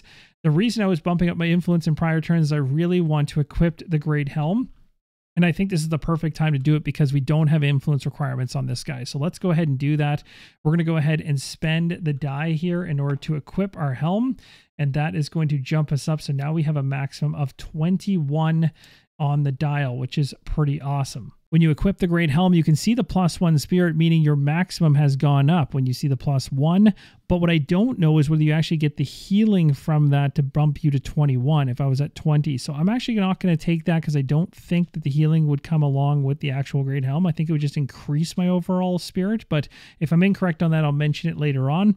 So we're at 20 right now. We are still in this location. And if I actually have fight 3, then I can actually just go ahead and heal anyway. So technically, as what I've got right here, I've got it because I've got a 2 and a 1 right here. So I've got fight 3. So I'm going to go ahead and do that heal. And again, I don't have to spend it to do it, but it does only allow me to do this twice while I'm here. So we'll get that heal anyway, regardless of whether it comes from the helm or not. We have this individual to interact with. We can go after it with fight or sneak. And my sneak is already set up to deal with it. So I think that's what I'm going to do. We're going to go ahead and use a sneak action and everything on the die here, and that is going to deal with this individual. We're exiling the top skill in the discard pile. It is going to be gone. This one's going to go up here, so the one I'm losing is this one. I'm going to go ahead and choose to increase my influence. Out of the 2, there's nothing in my cards that really point to any one I should actually increase, except for sneak, but I've already used it, so I cannot tilt it at this point. So I'll just go ahead. It's a tough choice. I might actually tilt fight. I might actually do fight just to get that one ready. I got a funny feeling something bad's coming. So that's going to do it for my turn right now. In terms of any threat coming at us, not going to happen. In terms of resetting things, we're going to bring things back like so. We don't have anything to deal with locations-wise because we're wrapping around to a brand new round. We have a new threat coming through the pipes and a new one coming out at us. So let's see what it is going to be. It is going to be another one of these Refuse Beasts. Now going into this round, we're drawing a card, and you'll see we now are at 7. We still get to keep this card right now, but later on, if we have more than 6 cards, when we clean up at the end of this round, we'd have to discard down to 6. This one says Scout Ahead, Skill, Fast, Reveal 1 Shadow. So, I mean, why not? Let's go ahead and do this one right off the bat. So we'll go ahead and discard that one. Let's reveal the next shadow coming in. It's going to be a Wild Claw Warrior. I was hoping to see a plot card, but not going to happen. But at least it's going to help us try to basically strategize as to what I should use to take these out. I think for this turn, taking it out with fight makes the most sense. So we're going to go ahead and do that. We're going to spend this, which is going to drop it down to the lower position. This is going to be way more than enough because we don't need to use the die. The card is 1. It was 2 here, so it's 3. Plus this is 4. It's way more than we need to take this out. We have to exile another skill card off the top of the deck. So these things are kind of hitting us, but it takes away this one here, which is not too terrible. I'm just placing any cards that are gone into exile way up here. And that's going to do it. At least in terms of the use action. Now we're going to go ahead and tilt a card. And now out of these that I want to bump up, let's go ahead and bump up the sneak one, because I think what I want to do is start working towards this in the very near future. At the end of the round, we're sitting in a pretty decent space. We have 6 cards, so we can keep all of them, and everything's been reset. We're good to go. We're going to go into another round here, drawing another threat. We know at least which one's coming out this time, so no surprise there. And what do we have? We have a 7, 6, or 4. Okay, so now that we know this is in the threat area, what do we get for a card? We got ourselves, oh, we got a projectile. That's interesting. So it's a fast, deal 1 fight damage to 1 threat. I'm pretty sure I know how I want to deal with this one. We'll probably use influence because I have 3 influence right here. So we'll go ahead and use this in order to engage and deal with this Wildclaw Warrior. So it's going to be 3 from this. Then we're going to go ahead and we're going to lose a sneak. So we'll lose this die paying the 1.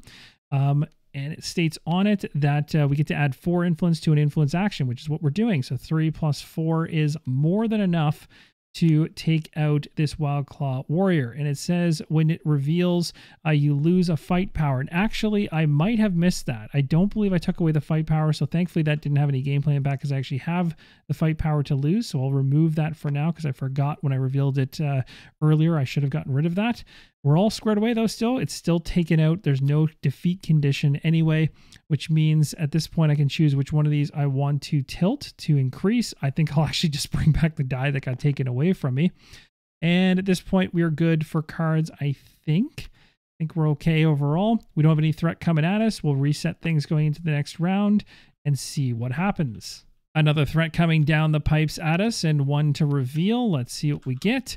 We got ourselves, ooh, an Ironbeard Mercenary, a threat dwarf, battle hardened. Each hero may only play 1 skill per round. Interesting. Starting off our turn, we'll go ahead and draw a card, and we got Soulful Serenity. This one is a fast healing of a spirit, so not something we want to use right now per se, but we are getting to the max. We are beyond the maximum of cards, but at the end of the round, that'll get cleaned up if we don't use something. And this guy's limiting us to only using 1 skill card per round, so we probably want to use something against them.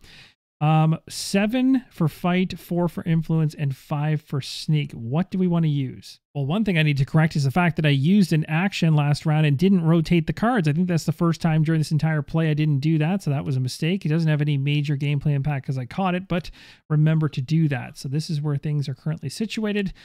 All right, so what do we want to do in this round? I think what I'm going to do is actually use this combat adaptability card. I think is the right time to use it. We're going to move this to here, swapping positions with this one here to bump up the fight overall. And then we're going to use a fight action. We're going to turn this one 90. We're going to spend the die. So it's 1 for the card, 1 for the die is 2. 3 here is 5. And then we have this one here for 6.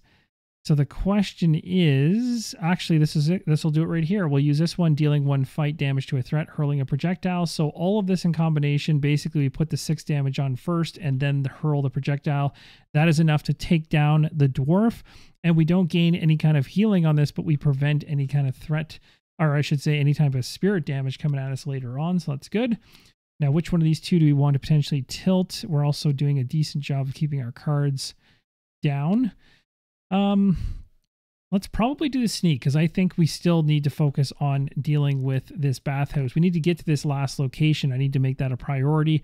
So let's do that and work our way up. And don't worry, I also saw that fight card and moved it to the end, cycling the cards along the row. I find sometimes the best thing to do when you're using something 90 degrees is to actually place it just above. And then that way you remember later, well, why is it out here hanging around? Well, it's because it needs to rotate around. It's a good reminder. When I haven't done that, I seem to miss it when I'm resolving what's going on. So at this point, we have nothing else left to deal with inside of my turn.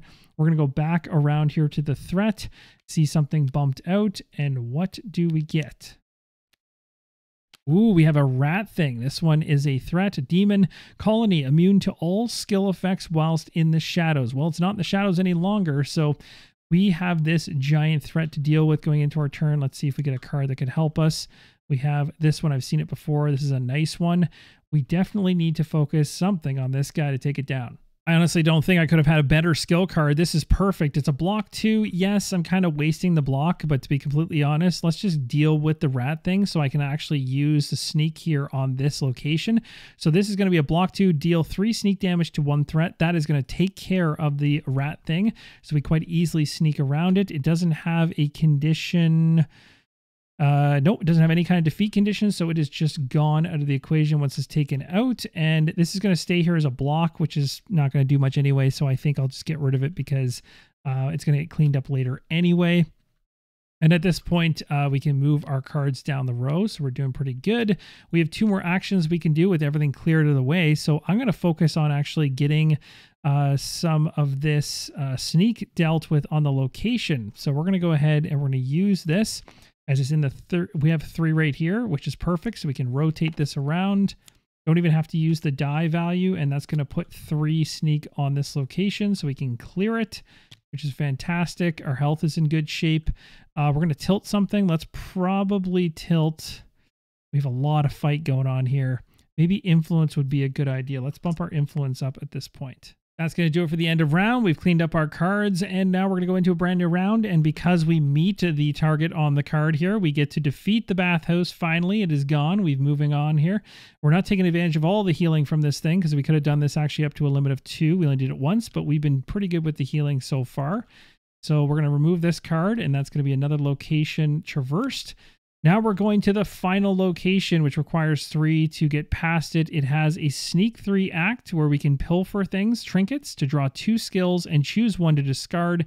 We can do this twice, but once per round. Now let's go ahead with our threat and bring it into the threat area. We'll cycle things down the row, and we have another Ironbeard Mercenary. Let's see what card is coming off the skill deck this time. We got ourselves, ooh, this is a cool one. Add 1 sneak to a sneak action. Oh, it's great. Okay, so it's not too crazy. I don't think I want to use sneak on this one, but influence could be the perfect usage here with just 3. So let's do that. Let's go ahead and spin this to use influence for 3. We don't even have to use the die. Everything else will shuffle up, and that is going to resolve this dwarf here. This one is going to go away, doesn't actually do anything after that. So we've dealt with that threat happily. In terms of which one I want to bump now, let's get our, I don't know. We could do the sneak. We could do the sneak. Let's go ahead and bump that up to 2. And do we want to use any cards for any reason? We can't heal. These are going to be really great for fights later. Or maybe when the boss arrives very soon, swapping positions, revealing a shadow. Ooh. Well, it's not the greatest time to reveal a shadow with all the other benefits we miss out on this card. And didn't really need that yet. So we got 6. I think we're okay. We'll stop right there. So far, so good. That's the end of another round. Everything's been reset and we're ready to go. We'll move the threat on down. We got more coming from the shadows. What do we find at the Great Hall of Kreel? We've got ourselves a keep guard. All right, this one's going to be a little bit more on the intense side in terms of its requirements. What do we get for cards? We are perfect right now on the cards of the equation. We got ourselves Wild Haymaker. Add 1 to a fight action. Okay, well, what do we want to focus on here? Let's go ahead and use one of these brutal slashes. This is going to add 3 to a fight action. We're going to go ahead and spin this for 1 card. So this is 1, plus the 3 is 4, plus this is 5. And then this is going to add 3 to a fight. If we were wounded, which we are not, it would add 5 to a fight, which is crazy. This is going to give us what we need in order to take this out at 7. The defeat says each hero discards 1 skill, so we do have to get rid of something else from here. I'm going to actually get rid of my healing because I haven't had a need for it. I'd rather keep the other cards for now. But that is going to clear up my skills a little bit, give me a little more room. And then that defeats this individual, so we don't have a threat to deal with, but we still want to tilt something to build something up. So let's keep going with the sneak. We're all sorted, ready for the next round. We have another threat coming into the threat area. Let's see what we're dealing with now. We got ourselves a plot card. I knew one of these had to come eventually. We got the Secluded Passage. So influence can be used and sneak can be used. And then afterwards, sneak or fight is options. So We get an extra action off it if available as well. What do we want to do? Well, let's draw a card first. We got our... Ooh, this is actually the time to talk about this. This is the final card coming off the skill deck. Every character has a mastery card. This one's called the Lone Wolf's Slaughter, and this one says play immediately, defeat one non-foe threat. So you get to straight up defeat one, but we don't have any threats in our area or engage with us or anything at all. So we don't get that benefit, but we still lose a spirit, and this gets exiled. So it ended up not being the greatest time to get that mastery card, as we don't get to actually use it for its full benefit, but that has been resolved. The skill deck's now empty, and later when we draw cards and we have an empty skill deck, we will reshuffle all the discarded ones back into a pile and go from there. We're in a good position right now with a secluded passage. We need 7 influence or 5 sneak to get past this thing. So looking at what I have here, I've already got 5 sneak right here with 2 and 3. So let's go ahead and use this in order to get past this plot card. And then once we do this, you'll see we have to make a present power check for either a sneak 4 or a fight 6, or we can traverse. We can just choose to traverse if we want. And again, we're making a present power check. There's 3 things you look for. The first thing is the value on the actual track itself. The second thing is any power die that you might have. You can add that into the total. And then again, you also get to add in a number of skills to try and increase things. So we could go for either sneak or fight. We have to decide if we want to do this. I'm going to try and collapse a secluded passage. So we're going to be doing a present power check. And so when you play skill cards as you go through a round, you'll play them out in the area, and they only go into the discard pile typically at the end of the round, unless you know for sure you're not going to use them any present power checks.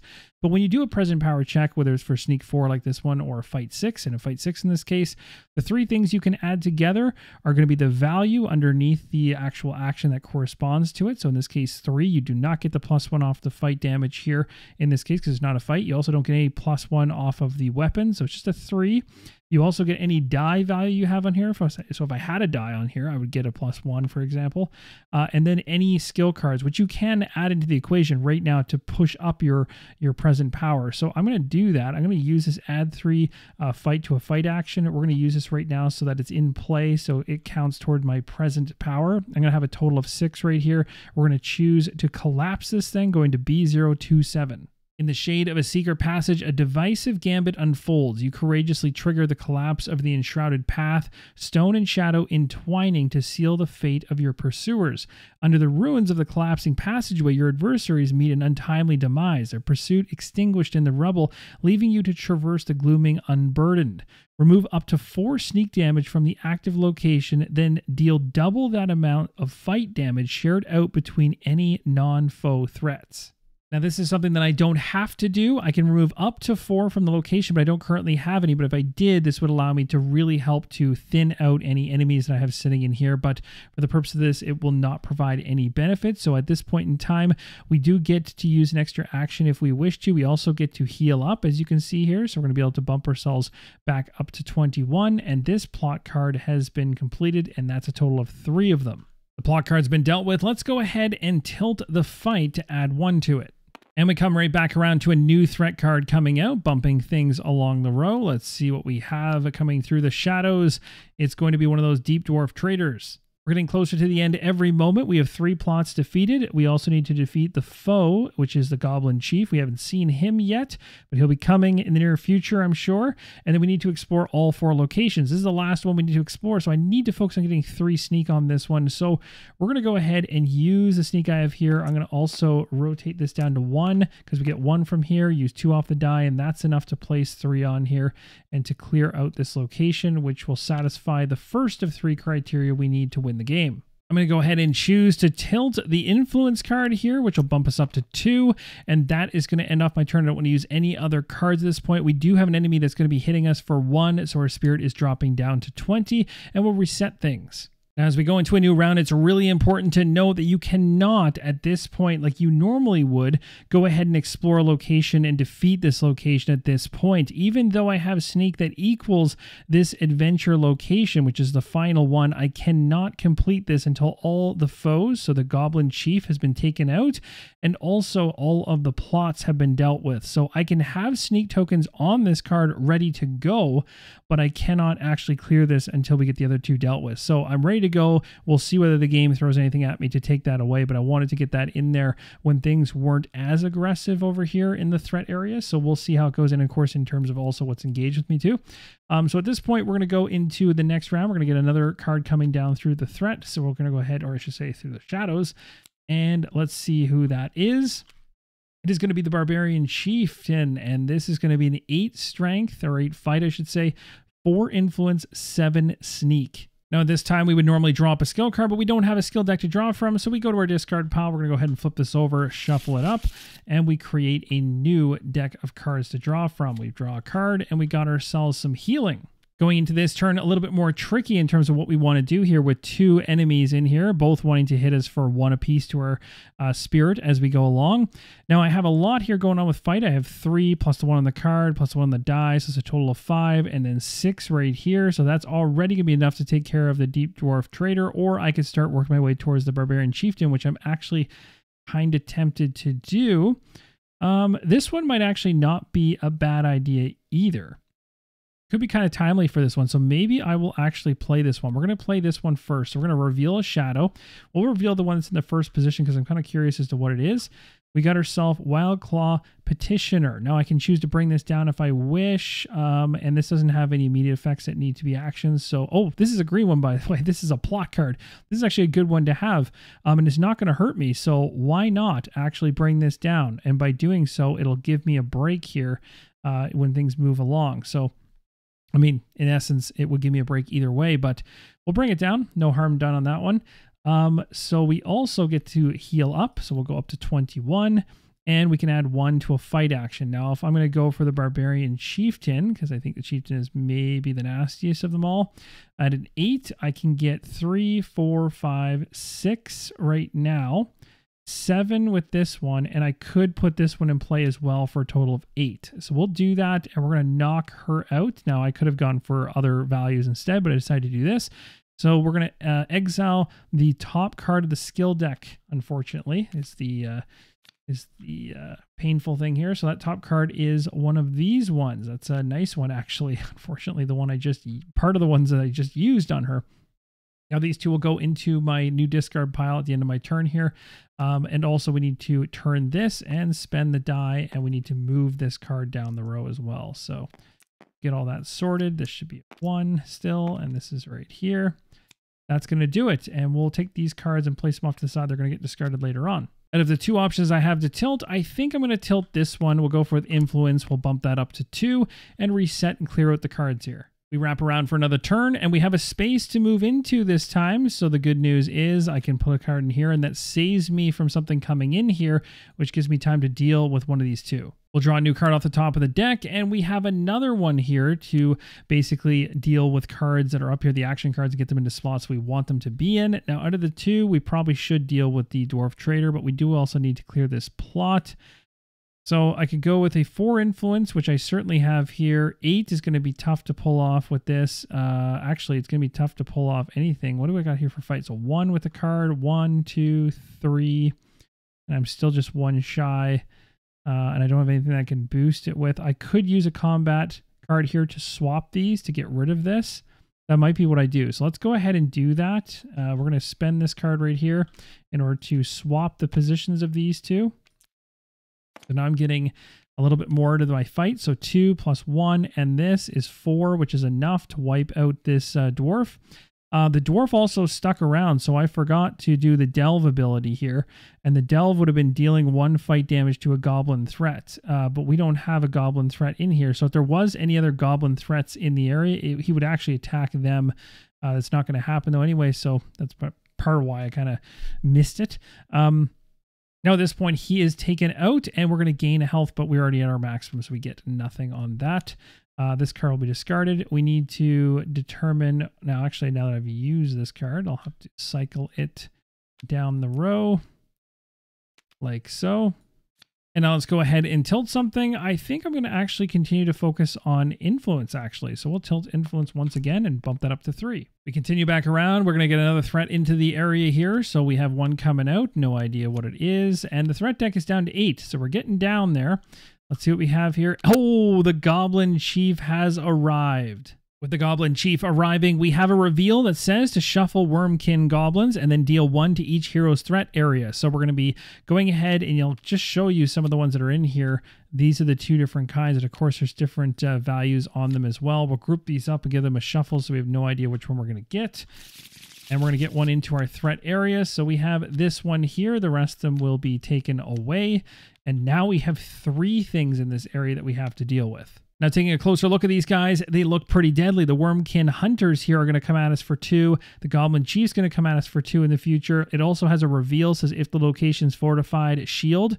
When it's, well, actually, it's a coward, so when it gets defeated, it'll exile. But the one thing to note is the fortification. Is that a situation here on the location? No, it is not. There's no keyword for fortified, so that is not going to gain a shield, this individual here. The other thing to note over here is the overkill 1. What that means is, and you can also see the asterisks here next to both these values, we have to do both of these things. Typically, there's not an asterisk here. It's usually like this, where you can choose one. Asterisk means you need to do both. It doesn't mean you need to do the top one, then the bottom one. You can do bottom, then top. But if you overkill by 1, so 1 over the values here, then you can read B096. So let's go ahead and draw a card for our turn here. See how we can handle these individuals. We got ourselves, what is this? This is Witty Barb. So we get to deal an influence damage to 1 threat. That could come in handy. All right, taking a look at things. Now, if we go after the plot card first, the benefit with this is at the very end of it, if we actually get it, we can get an extra action off of it, which can be helpful to clear something else. If we go after one of these first with our major action of using, then we won't really have the ability to go after this. So let's maybe try to accomplish this first.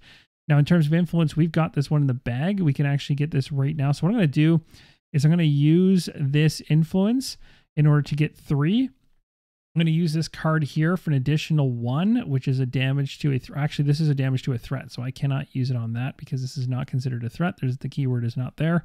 So I'll just take it off the die instead. And that is going to bring this around, which will also bring the rest of this stuff up, which is good news for what else I want to do. That is going to clear this card, except we now need to choose an option. So at this point, we can choose to negotiate if we have a present power of 6 in influence. We have 2, 3. Do we have anything we can add to make that higher? We could potentially throw this in, but it's not going to be enough. So that's not an option for us. We could intimidate or we could fight.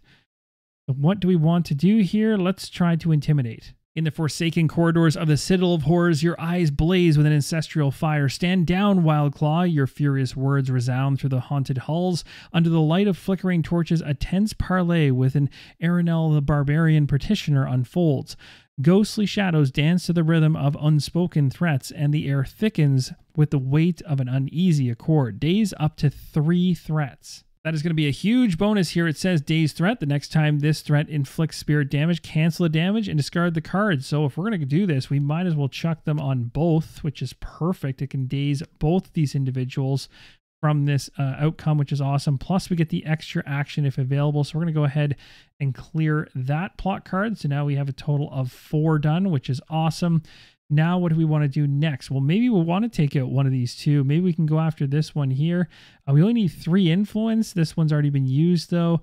We could try using sneak, actually, for this. That actually might be what we want to do. So let's go ahead and use our sneak here for another action.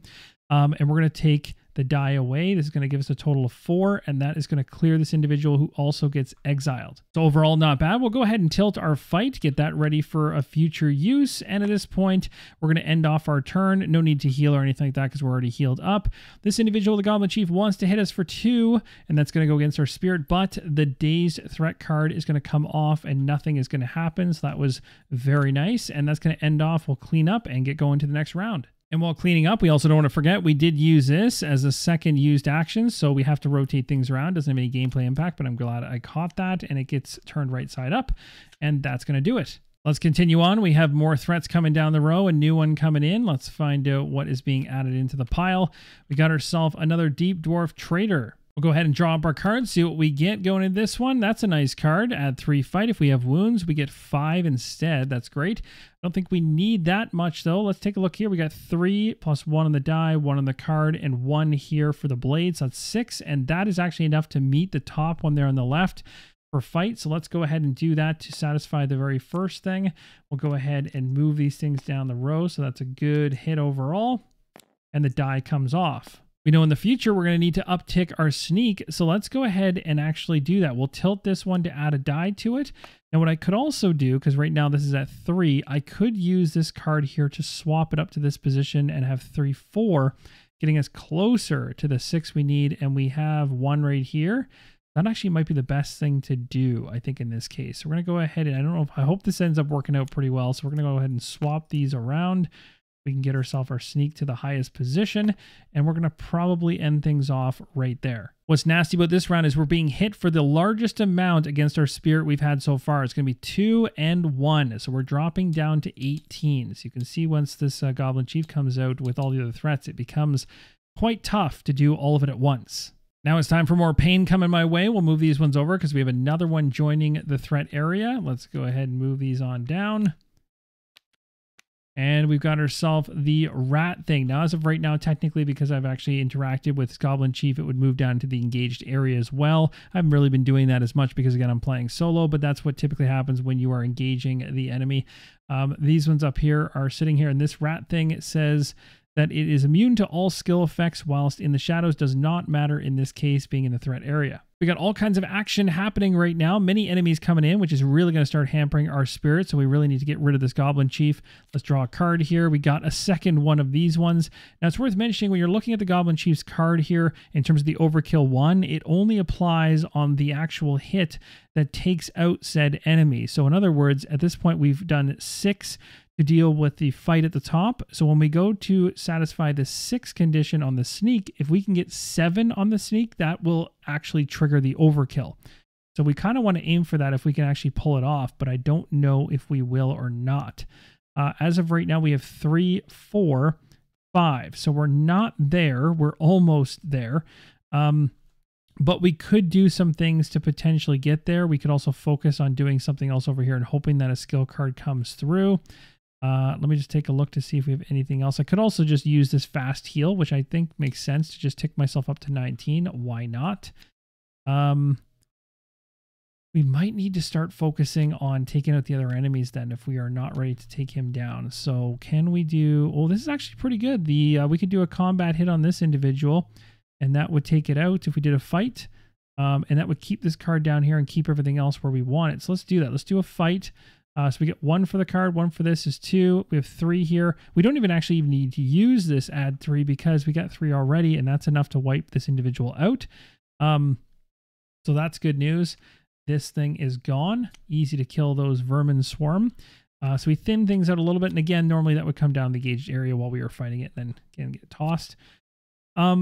So that's going to do it there. And now what we can do is tilt, sneak, and increase it to 2. So we're working our way up to where we want to be to deal with the Goblin Chief. I'm going to stop right there.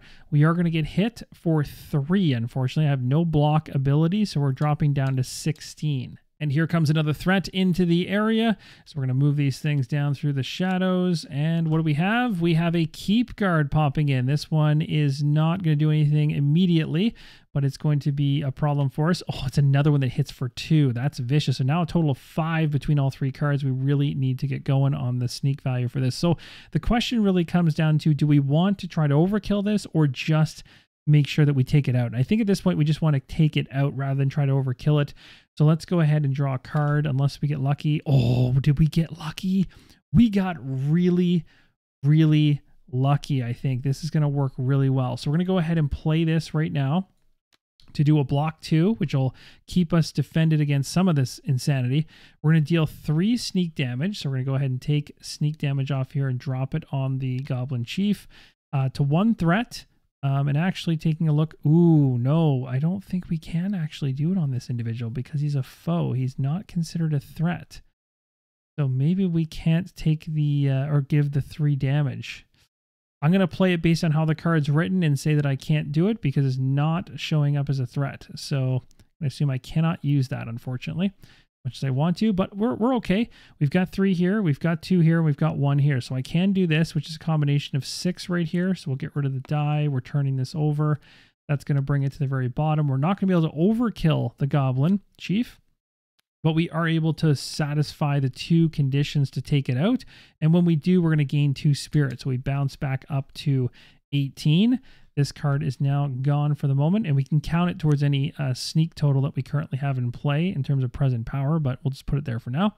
Goblin Chief is going to go off here because we have taken it out, so it's now a trophy for us.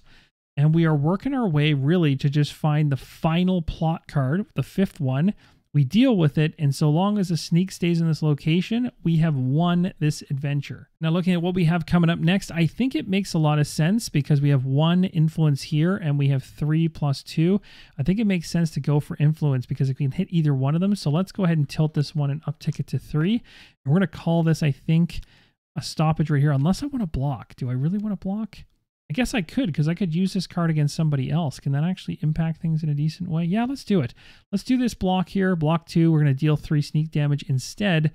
One of these threats. We're going to choose to hit, let's go after the keep guard. I think will be fine, because I have enough for 2 right here in the future. We'll hit him. These guys are going to hit me back. Now in this phase, they're going to go 2, 3 against me. I block 2, so I only take 1. Not bad. And at this point, we're going to clean things up. Going into the next round, more threats coming out through the shadows, bumping 1 out. And of course, because we actually dealt with this individual, we got engaged with it. We'll go ahead and flip this over. Ooh, we have the Manor Servant. This one is going to get a shield, those painful shields. So we'll take a hero shield, flip it to a shield threat. So this thing is going to ignore damage. We hit it next time, but it's a 2. So this is going to increase things for us, which is not nice. Card-wise, we have a projectile, so we can deal fight damage to somebody. That's kind of okay. Now, if we want to hit somebody, we want to hit a 2 at this point. So probably not this deep dwarf. We'll leave him alone. Actually, one thing I just realized is that he should have triggered at the beginning of this round. And he's got the delve. Do we have any goblin threats right now? We do not. But he actually, and I might have missed this a couple times. So if I did miss this is to my own detriment. But make sure you stay alert for those delve abilities. If you do miss them, it can sometimes be unfortunate because it can actually help you. In this case, it's not going to do anything for me. I wonder if on the foe card that we had earlier, yeah, see, it is a goblin. So it could have actually helped me to chip away at that individual, although it would have been fight. And we've already covered that, so it wouldn't have made any impact anyway. But keep an eye on it. Don't forget about that delve thing at the beginning of every round. So going into this turn, I think what I'm going to do is honestly just hit the keep guard and just get rid of it. Because it's going to have each hero is going to have to get rid of a skill card, which is kind of unfortunate. But I think I can live with that. So we'll go like this. We'll use this one. This is for 2. That's going to be enough on top of the 3 to take it out for 5. We each have to discard 1 skill. So I think I will just get rid of one of these blades down here. And it is discard. Exile would have it gone out of the equation. This token can go back to the pile. And this goes into the threat discard pile. And we've at least dealt with that threat and made things a little easier. We're looking for that plot card still. Let's go ahead, knowing that we want to get up to the level to deal with maybe a fight. We should start building our fight back up, I think.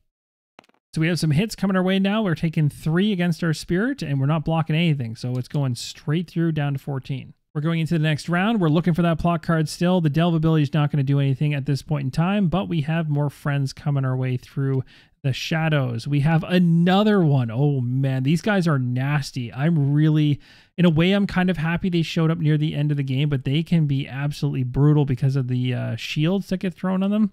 It's kind of terrifying. Plus the fact that they kind of are like pushing more enemies towards you as you defeat them. So it's like a double kick. We're going to move things down this lane here. We've got 3 cards left in the threat deck. We've got lots of pain coming our way. You can see it's escalating at a rate that's getting very scary. So we really need to find that plot card in order to get out of here alive, or we're going to get overwhelmed. So let's draw a card. What do we get? This one's really good on the influence front, but we have tons of influence here. So can we use that to our advantage?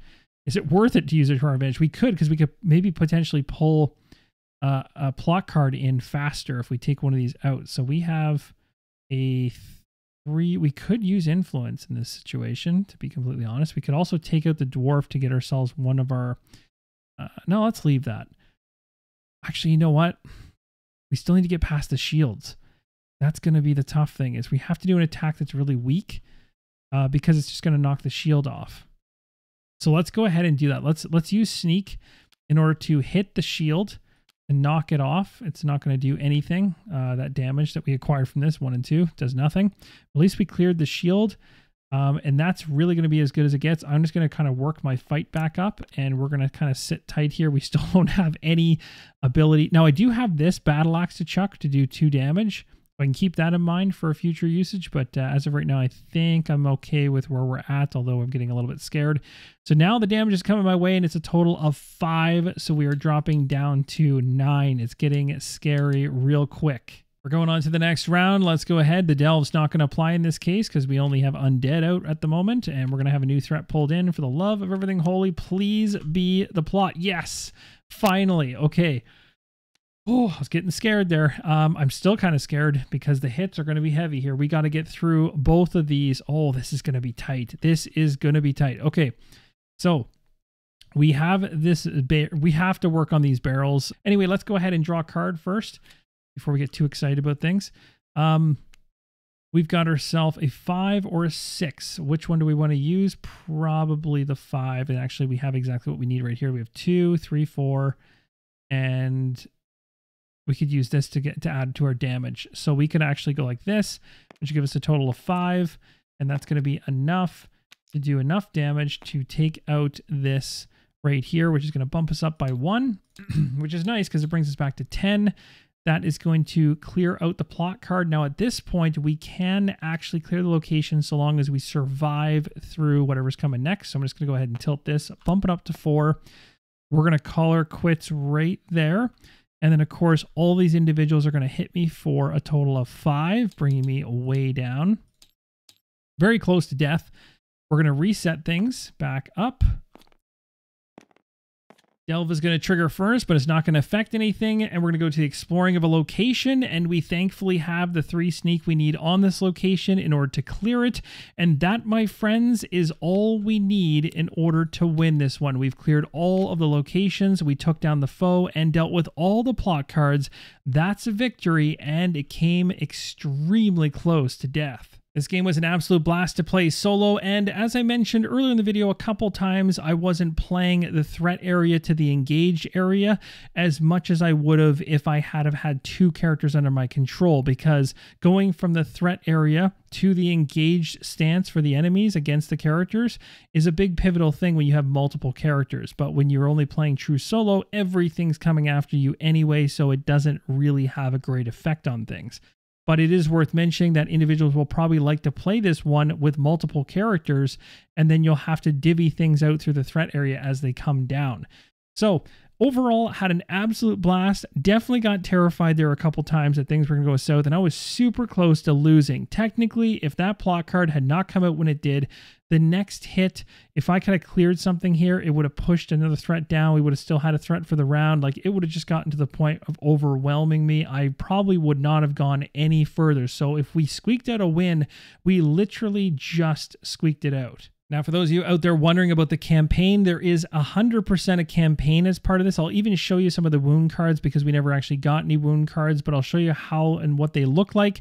And then also we have the endless dungeons. So Tristan's gone as far to create endless dungeons to allow you to traverse. You have different difficulty levels you can see here. So if you find the difficulty level that I played at to be too easy, you can just start pumping the difficulty up as you become more familiar with the synergies of the characters.